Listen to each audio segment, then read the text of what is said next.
What's the biggest membership retention challenge co-working spaces face, and how can you address it? Retention. You know, you could say that if you run a co-working space and you're into this thinking about sales, the only thing is you need to get the people in there and then keep them. And then the rest is up to the community guys.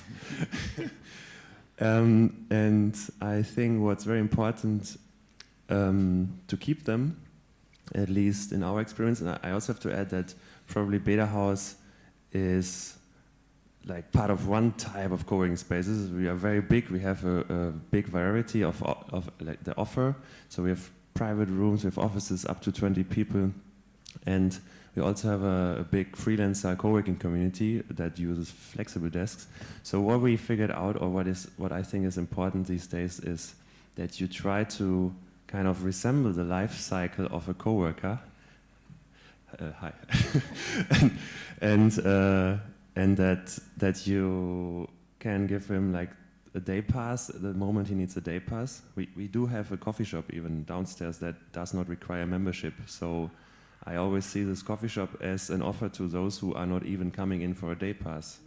And then when they need the day pass, or maybe they need a membership, then they only have a small budget, then they might sign up for like the 90 euros membership that we offer. And then hopefully they become more successful or start a company.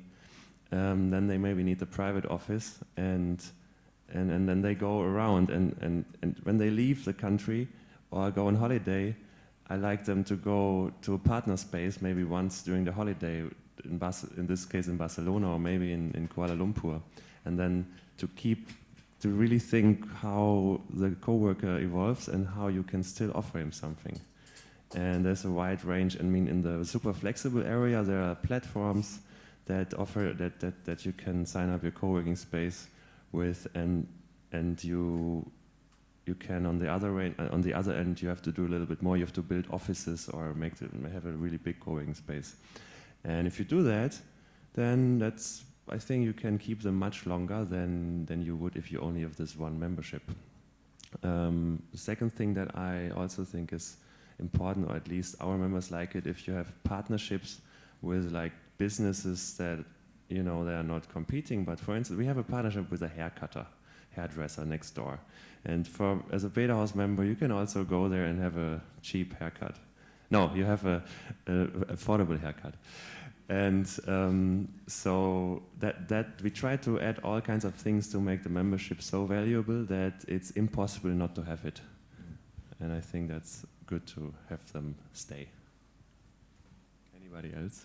Well, yeah, you have to give people a reason to care, right? To have like a deeper connection to the space, whether it's through offers and services that you've got, or even just to have a relationship with someone. Like we're in a world now where in most places people have a choice as to what co-working space they can be a part of, and the barriers are very low. You can leave your space and go to another space pretty easily. So making somebody really feel kind of locked into your particular community, you know, we'll keep them around. And I think that's largely a matter of relationships. If they feel that they've got relationships with the people in that space, then it's not just a space, then it's a social network, and that really means a lot.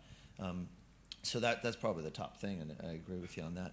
And I'll just add also, of course, in terms of retention, you've got to get the operations working well. If the internet doesn't work, if you don't have working air conditioning, or whatever, like people, you're going to be toast. So you got to get that part down too.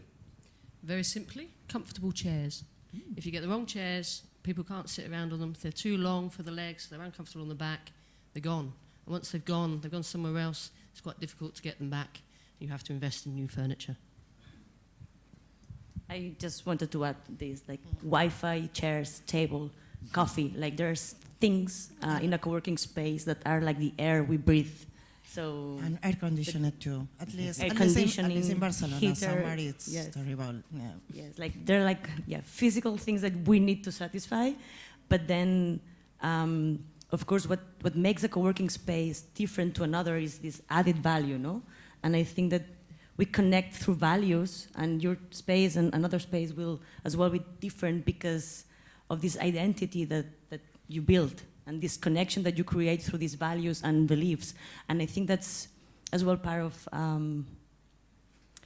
of the strategy in order to keep members in your space. So we can offer a lot of things, but as well this connection and satisfy these needs that humans have about, like certainty or uncertainty and variety or connection or belonging or, for me it's as well a psychological study because it's a small environment that represents the world, so understand human behavior and you would understand what's going on in your space as well.